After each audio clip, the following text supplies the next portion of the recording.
¿Qué tal? ¿Cómo estás? ¿Bien? ¿Qué tal, Marcelo? ¿Cómo estás? ¿No? Así nos sentamos todos. Estoy tranquilo. ¿Qué tal? ¿Cómo estás? Bien. Nerviosos están los demás. ¿De qué lado vamos nosotros? De aquel lado, allá.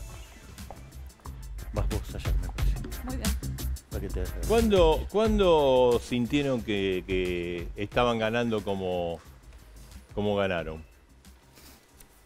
Mira, la realidad es que nosotros estábamos tranquilos porque sabíamos que habíamos dado lo mejor de nosotros, que habíamos hecho todos los esfuerzos necesarios y nada, y era una cuestión de esperar la respuesta de la gente. Después el tema de la gente decide, es un tema de...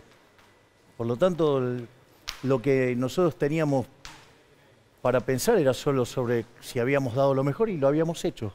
No, le quería preguntar una cosa. ¿Es verdad que ustedes estiman que les robaron votos? ¿Que en realidad sacaron más que 30? Bueno, de hecho están las denuncias, hay urnas sin votos, lo que es algo muy raro, y al mismo tiempo han robado boletas, están documentados los robos de boletas, la destrucción de boletas, así es que bueno, tanto los socialistas de buenos modales como los de malos modales siguen apelando a las trampas de la vieja política. Por lo tanto, que quede bien claro que somos los liberales de La Libertad Avanza en contra de toda la maldita casta política que evidentemente no renuncia a sus viejas tácticas para hacerse del poder. Milei, uno que le ha tocado cubrir las elecciones del 83 hasta ahora, por lo menos yo lo veo como un fenómeno muy particular de la política, porque usted gana, queda primero, no tiene gobernadores, no tiene intendentes, tiene un reducido núcleo que se va a ampliar en el Congreso de la Nación y aparte venía de hacer su fuerza política elecciones que no fueron para nada buenas en el interior del país.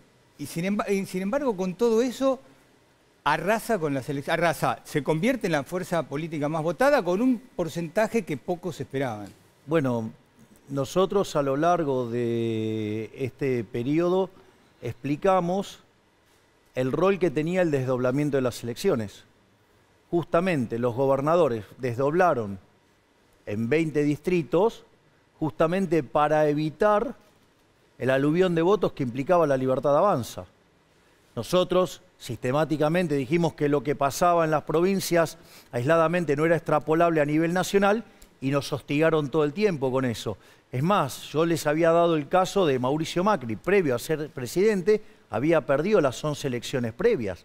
Entonces, uno lo explicó, lo intentó explicar, pero bueno, o sea, parece que no quisieron escuchar. Bueno, ahí está, digamos, el mapa hoy es 2/3 de la Argentina, es violeta. ¿Victoria se va a ocupar de 2 ministerios si usted gana? Efectivamente, la doctora Villarroel se va a ocupar del tema de seguridad interior y de defensa nacional. Ajá. Son temas muy importantes, requerimos de una persona capacitada y sobre todas las cosas con coraje. Es decir, no solo que es una excelente persona, que es brillante intelectualmente, sino que además es una persona con coraje.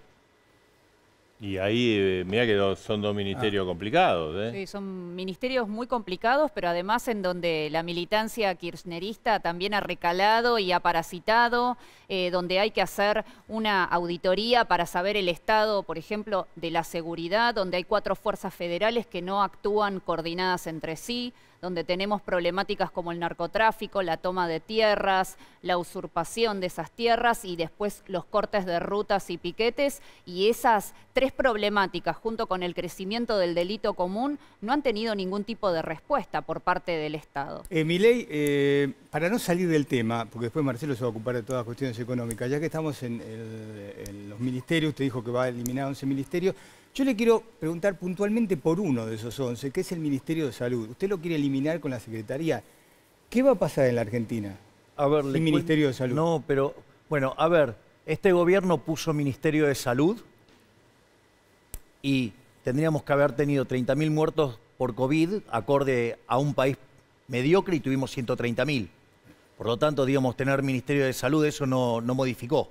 Digamos, no, pero ¿usted qué haría? Y estuvo el vacunatorio VIP. Sí. Digo, con lo cual, digamos, eso no es un elemento que prueba nada.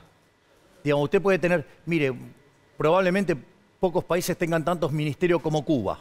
No, está bien, pero ¿qué va a hacer? ¿Qué va a hacer? No, pero primero quiero acomodar la discusión. Dale. Que digamos, o sea, el rótulo que usted le ponga a una cartera, digamos, no significa que usted lo vaya a resolver. Y no significa que vaya a ser eficiente. Exacto. Ahora, nosotros lo que estamos proponiendo es un ministerio que se llama el Ministerio de Capital Humano. El Ministerio de Capital Humano tiene 4 grandes áreas. Tiene una que es niñez y familia, un área que es la de salud, una que es de educación y otra que es de trabajo. En ese sentido, nosotros queremos cambiar la lógica de la política social. Básicamente, pasar de un sistema asistencialista, donde le dan el pescado a la gente, a un modelo, ¿sí?, donde les enseñamos a pescar. Es decir, ¿por qué? Porque el concepto de capital humano explica 70% del crecimiento económico. Y el capital humano tiene 2 dimensiones. Tiene la dimensión salud, que fue muy importante durante el siglo XIX, y tiene la dimensión educación y formación en la práctica. Entonces, usted necesita darle contención ya desde cuando llega a los chicos, porque cuando es el momento en que se forma la cabeza. Sí. Al mismo tiempo usted le tiene que dar salud, porque si la gente o no está formada intelectualmente bien o no tiene salud, no pueden educarse. Hoy, digamos, los colegios son más comederos que en el fondo lugares donde se toman herramientas. Y al mismo tiempo, la educación integrada, ¿para qué? Para que las personas puedan salir al mundo del trabajo. Aquellos que dicen que los programas sociales se pueden eliminar de un día para el otro, mienten. ¿Sí? Estos son reformas que van a demandar por lo menos 15 años. Javier, pero esto que usted está diciendo ahora, ¿no es el teorema de Baglini? O sea, usted ganó, tiene grandes chances de ser presidente, entonces ahora empezó a recoger el barrilete. Eso es falso. Digo, eso es falso. No lo puedo hacer el primer día. No. Puedo... A ver, eso es falso. No, eran las medidas de tercera ¿Hubo arrugue Barrera? A ver, no. Todo lo contrario, todo lo contrario, todo lo contrario. Y lo voy a explicar nuevamente. Digamos que la política juegue sucio e invente falacias del hombre de paja diciendo la persona tal dijo tal cosa y después la critican por eso que supuestamente dicen que dijo y que nunca dijo. Yo lo desafío a ver todas las entrevistas y vamos a ver qué es lo que digo. Es decir, soy la única persona que resiste el archivo en los últimos 10 años. Digo 10 años porque... O sea, va a ser un proceso, ¿no? No va a ser el 11 de diciembre, no va a cambiar. Exacto. Entonces lo que quiero explicar es lo siguiente. Detesto y desprecio profundamente el teorema de Baglini. Y si hay algo que yo no hice es, conforme nos acercamos al poder, no hemos claudicado y no hemos bajado ninguna de nuestras banderas. Es decir, los postulados siguen siendo los mismos. Ahora, lo que quiero aclarar es lo siguiente. La diferencia es que ahora se toman el trabajo de escucharnos. Entonces, a mí no me vengan a confrontarme con las mentiras que dijeron sobre mi persona. Entonces, yo lo que propongo es, miren lo que vengo diciendo. Y estas cosas las dije siempre. Es más, desde Juntos por el Cambio, digamos, nos agredían cuando decíamos estas cosas diciéndonos que no éramos liberales, que éramos socialistas. Y en realidad nosotros en ese momento explicábamos desde la visión de Ayn Rand, la ética de la emergencia. Entonces, digo, esta respuesta nosotros, digamos, pero esto además está plasmado en documentos, ¿sí? Que después, o sea, se materializó en la propuesta. Le quería preguntar, recién estuvo, no sé si escuchó a Patricia Burrich, le hicimos algo que esto, digamos, del domingo a noche empezó a surgir. Se hablaba, versión, comentario, ¿sí? La posibilidad de un acuerdo entre Milei y no Patricia existe ese Burrich. acuerdo. No hay. No, ella dijo tampoco. No, claro. Pero Píparo dijo que quiere un acuerdo en la provincia de Buenos Aires con Grindetti. Es de su candidata a gobernador. Yo no escuché que Carolina haya dicho eso. Eso es otra mentira que impulsaron desde Juntos por el Cambio. Claro. No, nosotros estamos para... No? A ver, nosotros porque estamos... vio que Macri, Macri tiene esa teoría de... A ver, digo, después si quiere hablamos de las charlas que puedo tener o no con el ingeniero Mauricio Macri. Sí. Vamos por partes. No hay ninguna forma de acuerdo, digamos, con Juntos por el Cambio. Nosotros estamos preparados para ir y hacerle el takeover a Kicillof en la provincia. Nosotros estamos para ganarle la provincia de Buenos Aires. Nosotros vamos a redoblar los esfuerzos para que el tamaño violeta del mapa argentino aumente, en especial en la provincia de Buenos Aires. Y si tanto estaban tan preocupados lo de Juntos por el Cambio, que se gana o se pierde por un voto, que se bajen ellos, que en el fondo sacaron menos votos. Porque también hay que marcar esto, porque acá lo que cuenta ahora son los votos de los niveles individuales, porque cada uno va, o sea, Massa va a tener que ir a buscar los votos de Grabois, Y Bullrich va a tener que ir a votar, buscar los votos de Larreta, que tiene más afinidad con los votantes de Massa que con los de ella. Sí. Vamos a dejar bien en claro lo que dijo Carolina Píparo, porque le preguntan si... Puede ser que Espere el periodista haya puesto otra Espere. cosa que hacen regularmente, aviso. Espere que le cuento. Le pregunta, y bueno, estamos abiertos a quien se sume, quien se quiera sumar. Dice, si Grindetti estuviera convencido de venir a defender las ideas de la libertad, de la libertad, por supuesto hay lugar para él. A ver, lo voy a poner en estos términos. Una cosa quiere decir que estemos abiertos a recibir gente, otra cosa es muy distinta es hacer una alianza. Es decir, si Grindetti cree que las ideas de la libertad son la correcta, que se baje y, digamos así, Carolina Píparo gana caminando la provincia de Buenos Aires y no se la regalamos al kirchnerismo, que era el argumento que recurrentemente utilizaban los fascistas de Juntos por el Cambio para atacarnos a nosotros. Javier, vio que lo está acusando a usted, bueno, a la fuerza, ¿no?, de este lío con el dólar. Dice, ganó Milei, está imprevisto y explotó todo. Y bien, bueno, eso también es algo que se dedica a promover Juntos por el Cambio y sus periodistas alineados. Sí, pero también en el mundo económico. Bueno, a ver, eso lo voy a explicar. Fue una sorpresa. Lo voy a poner al revés, vamos al revés. Sí. Pregunta, digamos, ¿yo estoy emitiendo pesos en el Banco Central? No, ¿Yo soy el culpable de la sequía? no. ¿Yo soy el culpable de lo que pasa en el mundo? ¿Yo soy el culpable del déficit fiscal? ¿Yo tengo culpas por el cepo? Ninguna de esas cosas, digamos, tiene que ver con nosotros. Por lo tanto, yo tengo un problema de gobierno que hace mal las cosas. Claro. A ver, o sea, esto explota porque la situación estaba ahí. A ver, Contenida. exacto. A ver, Argentina tiene, en el plano monetario, tiene unos desequilibrios fenomenales. Tiene un desequilibrio de sobrante de dinero peor que el que había previo al Rodrigazo en el 75. Y la relación de los pasivos remunerados en términos de base monetaria está peor que lo que era a inicio del 89, la previa a la hiper. Con lo cual, digamos, o sea, todo ese desastre no lo generé yo, lo generó este gobierno. Punto uno. Punto dos, además no corrige el déficit fiscal, con lo cual también, entonces hay un problema con la emisión monetaria pasada, la presente y la futura. Es decir, entonces lo que está pasando es que ese exceso de oferta de dinero se traduce en una pérdida de poder adquisitivo del peso. Es decir, todos los precios expresados en pesos suben. El dólar es un precio más de la economía. Y acá ahora está el elemento fundamental. Y en primer lugar, no hay ningún economista, ningún político más pro mercado que yo. No hay ninguno. Es decir, y eso en la oferta electoral está claro. Por lo tanto, digamos, el mercado no es que tiene un problema conmigo. El problema, ahora sabe cómo se llama, la transición. ¿Por qué? Porque el oficialismo hizo una mala elección. No solo que hizo una mala elección, sino que además el candidato a presidente es el ministro de Economía que le da sustentabilidad política a la coalición de gobierno. Entonces, ese revés electoral hace que el ministro quede débil. Y entonces, de acá a diciembre, esto va a ser un tembladeral. ¿Tendría que renunciar Massa para dedicarse a la campaña? Yo creo que hasta eso podría ser muchísimo peor todavía. Porque eso le haría que la coalición de gobierno esté más débil políticamente y por lo tanto sea menos sostenible. Digo, la situación, la verdad es que estamos camino a la peor crisis de la historia, Claro, pero o sea, acá sería todavía peor. vamos a la elección del 22 con una turbulencia, esta turbulencia de estos días para usted. Sí, ¿sigue? digo, pero esto es absolutamente natural. Es absolutamente natural. Digo, está claro que, o sea, si, por ejemplo, llegamos nosotros al balotaje con Massa, digamos, le ganamos caminando. Veo que tenemos un QR que estamos preguntándole a la gente, ¿no? Que vote, quedó fórmula... Si hay un balotaje, ¿a usted con quién le gustaría ir al balotaje? Hay un dicho que dice, tené cuidado con lo que deseas porque podría ser realidad.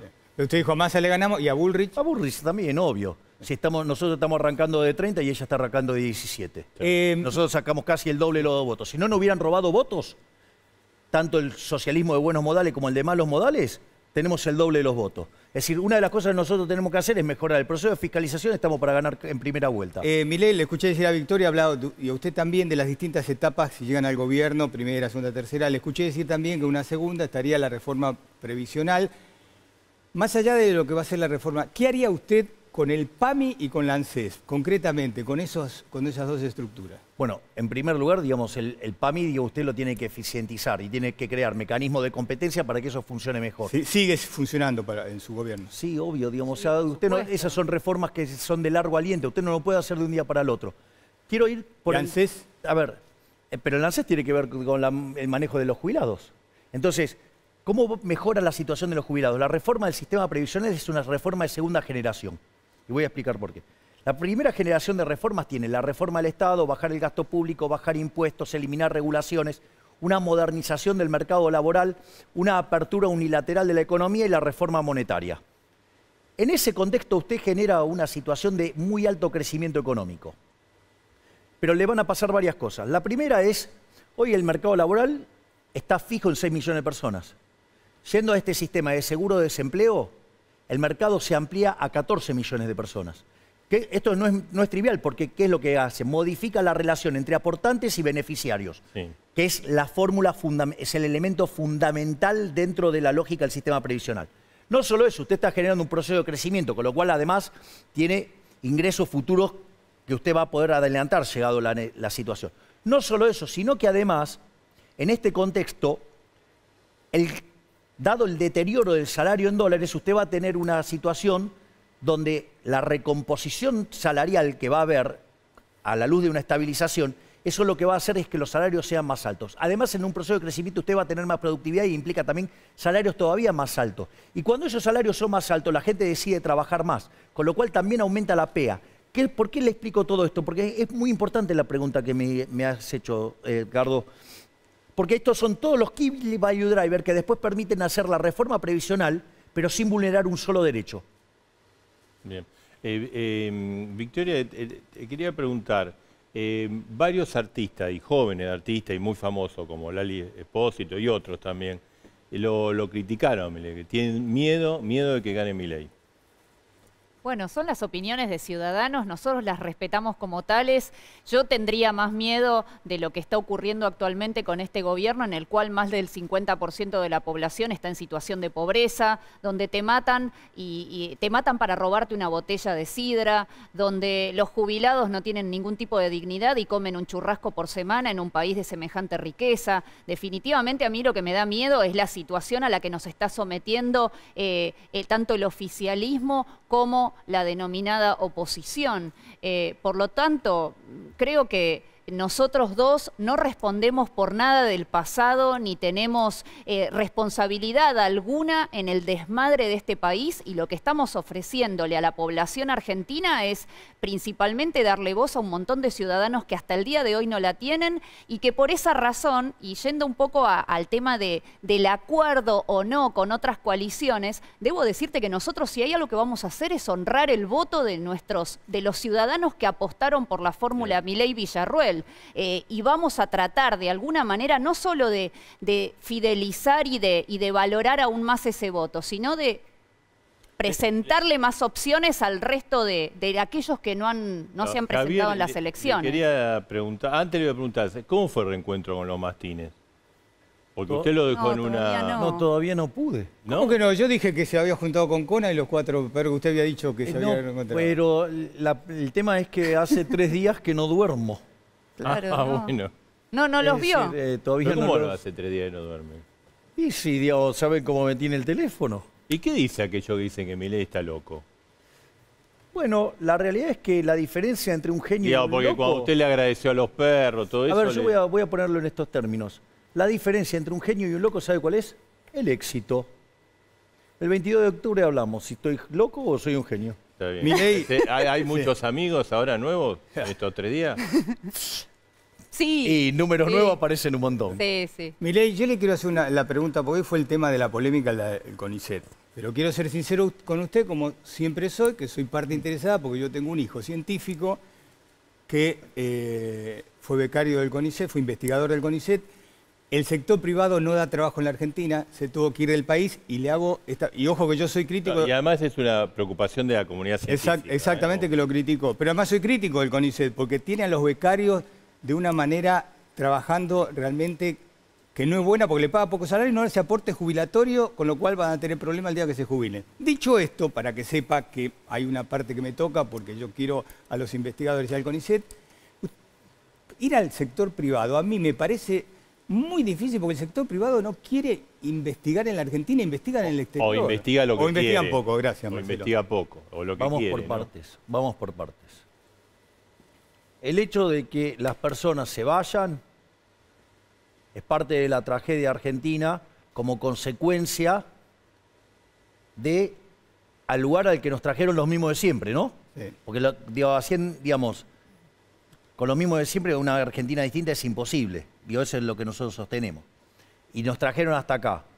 No hay oportunidad de trabajo. El sector privado, la cantidad de empleo del sector privado formal está clavado en 6 millones de personas. Está bien, pero el tema de investigación es otra cosa, no les interesa. No, pero yo les quiero... pero de vuelta, ahora voy a contestar. Yo no es que no voy a contestar, estoy haciendo una pintura macro del problema que usted me está comentando, que su hijo se fue. Y estoy explicando por qué pasa. Ojo, yo defiendo al CONICET porque hizo grandes investigaciones y tiene grandes investigadores.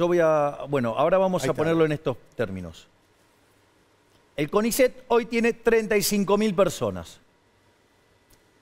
La NASA tiene 17.000. Me parece que el CONICET no produce en línea con lo que produce la NASA. Punto uno. O sea, el tema de la productividad del CONICET es bastante cuestionable. En la NASA, digamos, me parece que producen un poquito más. No, y además no solamente se circunscribe a la investigación científica, porque también está la investigación sobre la película del Rey León o las letras de Ricardo Arjona. A ver, estoy hablando yo sé que a la gente los parámetros de productividad los pone incómodo. La NASA tiene 17.000 personas, el CONICET 35. Claro, el doble la de gente. La productividad argentina es menor que la de Estados Unidos. Por eso, y la NASA, bien. ¿no? Digo, sí, pero digo, hay que corregir bastante, ¿eh? Claro, bien, pero vamos por partes. Vamos por partes. Ese es otro punto. Dicho esto, nosotros el CONICET, tal como existe hoy, hay que cerrarlo. Como existe hoy, hay que cerrarlo. ¿Qué quiere decir? ¿Que no va a haber una secretaría, digamos, de estas características? Sí que la va a haber, pero se va a dedicar a ciencias duras. A ciencias duras. Y esto de ponerse a estudiar si la respuesta del WhatsApp, digamos, con 28 casos... El mesianismo de Star Wars... el Rey León, bueno... Pero investigan de todo, hay gente que investiga el desarrollo. Este país es un país que, digamos, la verdad, se va a hay inventos, por ejemplo, le conozco, bueno, usted no tiene problema porque tiene mucho pelo, pero hay un CONICET inventó, utilizando una planta de La Rioja, un mecanismo para que crezca el pelo. Bueno, está en la lucha contra el cáncer. Pero a ver, si fuera ese caso, digo, lo puede resolver el sector privado, lo podría haber hecho sin ningún tipo de problema, entonces. Digo, ¿o acaso eso no es algo que demanda el sector privado? No vamos a discutir esto porque no es, hay otros temas. Bueno, pero yo digo, no es así, entonces usted no va a tener investigadores en la Argentina. Lo que pasa es que el sector privado investiga donde ve algo de lucro, y por ahí hay que investigar otras cosas. Pero de vuelta. Es obligación del Estado investigar. ¿Quién le dijo que es obligación del Estado? No, a ver, Edgardo, por favor. Digo, lo único que le pido es que por favor no se altere al preguntarme.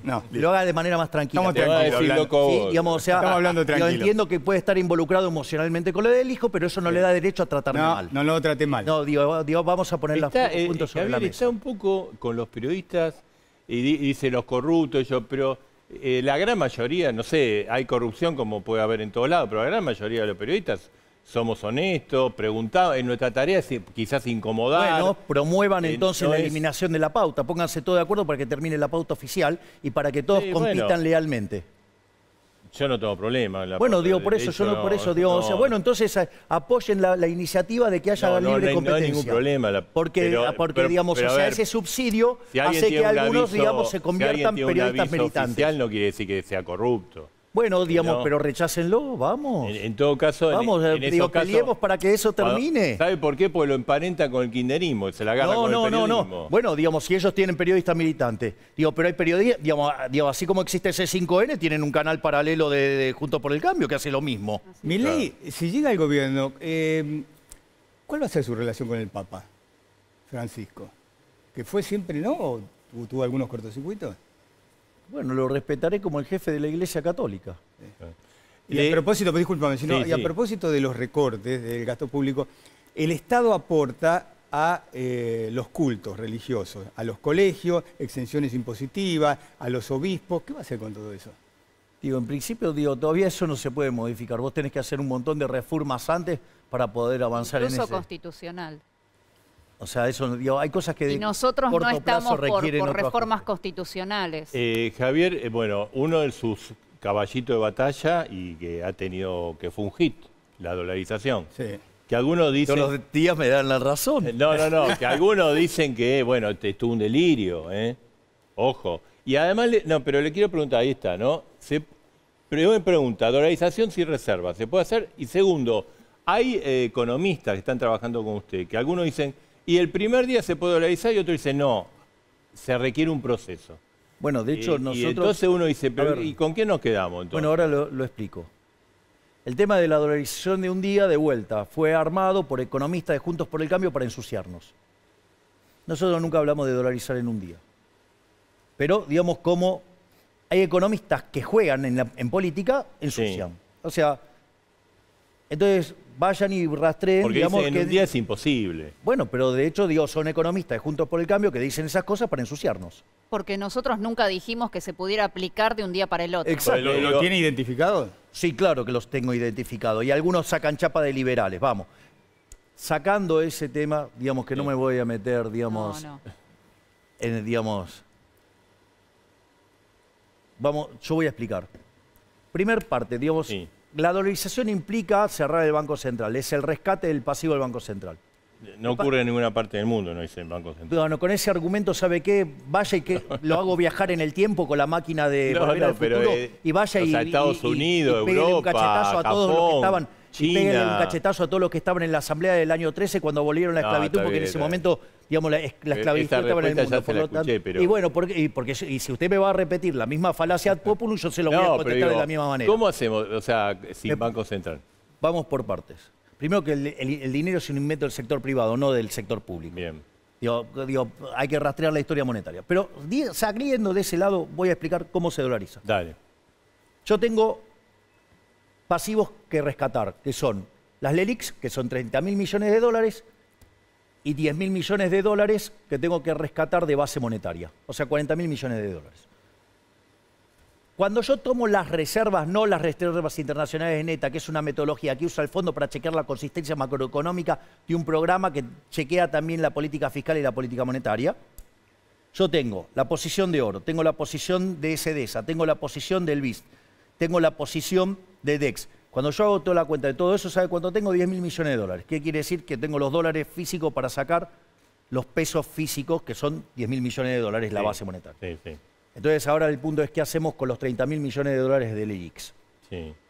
Bueno, pero el Banco Central no solo tiene esas reservas, tiene casi 120.000 millones de dólares en títulos públicos.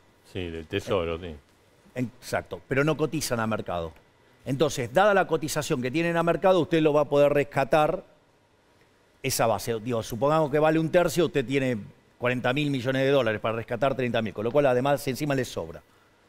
Dicho sea eso, con lo cual sí se puede dolarizar. Después hay otras alternativas, porque esa es una alternativa muy fácil para dolarizar. ¿Por qué? Pero ¿esto qué quiere decir? Todavía la metodología, digamos, en el caso de ganar, para dolarizar no la tienen cerrada. No, hay varias metodologías. Por ejemplo, esta metodología es la más fácil. Nosotros nos sentamos con fondos de inversión de alto riesgo y están dispuestos a poner los 30.000 millones de dólares contra... No están dispuestos, porque nadie quiere prestar a Argentina. Pero sígame el argumento. Sí, sí, sí. Usted va a fondos de alto riesgo y contra esa posición de títulos públicos usted rescata los 30.000 millones de dólares del LELIQs. ¿Qué es lo que pasa? El riesgo más importante que tiene la economía argentina es el riesgo de moneda. Además, como usted va a estar haciendo un programa de estabilización exitoso, porque va a ser creíble, porque usted no va a poder volver atrás de la dolarización, va a hacer que ese programa sea expansivo, con lo cual además el riesgo de crédito, el riesgo de contraparte baja. Y como además usted bajó el riesgo de moneda, bajó el riesgo de contraparte, el riesgo de tasa de interés baja. ¿Qué quiere decir esto? Que va a haber un desplome del riesgo país. Eso quiere decir que usted, en el lapso de donde se dolariza la economía, que puede ser entre 9 y 24 meses, implica que los bonos van a subir más del 100%, por lo menos. Entonces va a usted tener una ganancia de capital fenomenal, por eso quieren entrar para esa operación.